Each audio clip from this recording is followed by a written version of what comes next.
அடுத்ததாக, பெண்கள் அணிகின்ற நகைகளுக்கு ஜக்காத்து கொடுக்க வேண்டுமா என்பதை பற்றி உங்களுக்கு முன்னால் பேச வருகின்றார்கள் ஆஷிக்குமர் அவர்கள்.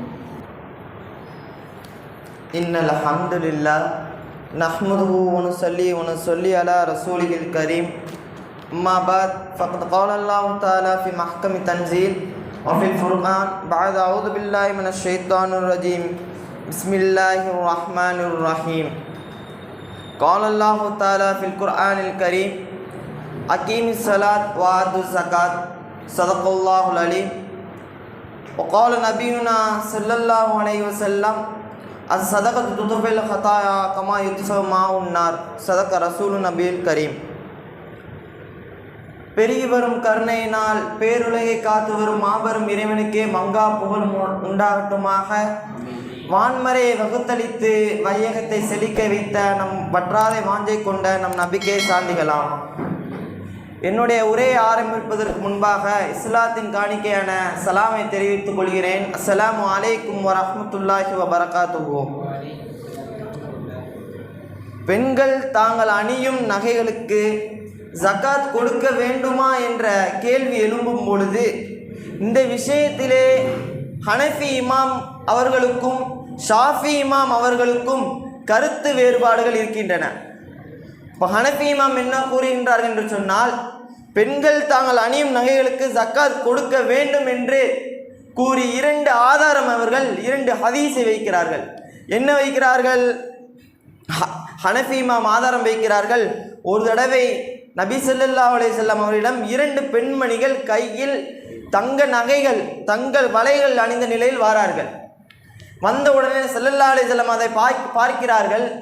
பார்த்த உடனே கேட்கிறார்கள் அந்த பெண்மணியிடம், இதற்கு நீங்கள் ஜக்காத் கொடுத்தீங்களா என்று கேட்கும் பொழுது அந்த பெண்மணிகள், இல்லை யா ரசூலல்லாஹ், இதுக்கு நாங்கள் ஜக்காத் கொடுக்கல என்று கூறுகிறார்கள்.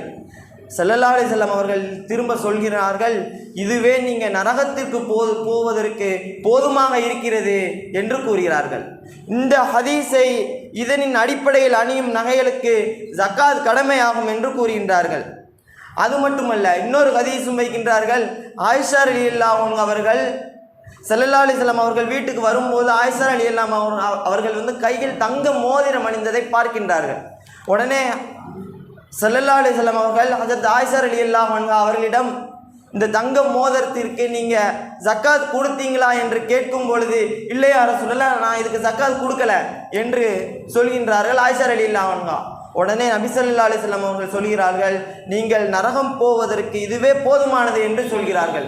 ஆக அன்பார்ந்தவர்களே, இதன் அடிப்படையில் ஹனஃபி இமாம் கூறுகின்றார்கள், தாங்கள் அணியும் நகைகளுக்கு பெண்கள் தாங்கள் அணியும் நகைகளுக்கு ஜக்காத் கொடுக்க வேண்டும் என்று கூறுகின்றார்கள். இப்போ ஷாஃபி இமாம் என்ன கூறுகின்றார்கள்? ஷாஃபி இமாம் என்ன கூறுகிறார் என்று சொன்னால், முன்னாடி உள்ள இந்த இரண்டு ஹதீஸுமே ஜக்காத் கடமை ஆகுவதற்கு முன்னால் நடந்த சம்பவமாக இருக்கின்றது என்று கூறுகின்றார்கள். அப்போ நம்ம சிந்தித்து பார்த்தோம் என்று சொன்னால், ஜக்காத் ஹிஜ்ரி இரண்டுக்கு மேலே தான் கடமையாக ஆகுச்சு. ஆயிஷா ரலியல்லாஹு அன்ஹா அவர்கள் கையில் தங்க மோதிரம் அணிந்திருந்தார்கள். அன்றுதான் அவர்கள் அணிந்திருந்தார்கள். அப்போதான் ஸல்லல்லாஹு அலைஹி வஸல்லம் அவர்களும் பார்த்தார்கள். நம்ம சற்று விளங்கி கொள்ள வேண்டும். ஒரு பொருள், அந்த பொருளுக்கு ஜக்காத் கடமையாக வேண்டும் என்று சொன்னால் அந்த பொருள் குறைந்தபட்சம் நம்மளிடம் 1 வருடமாக இருக்க வேண்டும். ஆக அன்பார்ந்தவர்களே, ஷாஃபி இமாம் இந்த விஷயத்தையும் காரணத்துக்கு கூறி இந்த விஷயத்தை ஆதாரம் வைக்கிறார்கள். ஆக அன்பார்ந்தவர்களே, ஷாஃபி இமாம் பெண்கள் தாங்கள் அணியும் நகைகளுக்கு ஜக்காத் கொடுக்க வேண்டாம் என்று ஆதாரம் வைக்கின்றார்கள். ஆக அன்பார்ந்தவர்களே, ஹனஃபி இமாம் அபூ ஹனீஃபா ரஹ்மத்துல்லாஹி அலைஹி அவர்கள் கூறுகின்றார்கள், பெண்கள் தாங்கள் அணியும் நகைகளுக்கு ஜக்காத் கொடுக்க வேண்டும் என்று கூறுகின்றார்கள். ஷாஃபி இமாம் கூறுகின்றார்கள், பெண்கள் தாங்கள் அணியும் நகைகளுக்கு ஜக்காத் கொடுக்க வேண்டாம் என்று கூறுகின்றார்கள். வாஹிர் தவனான் அல்ஹம்துலில்லாஹ். அஸ்ஸலாமு அலைக்கும் வரஹ்மத்துல்லாஹி வபரகாத்துஹு.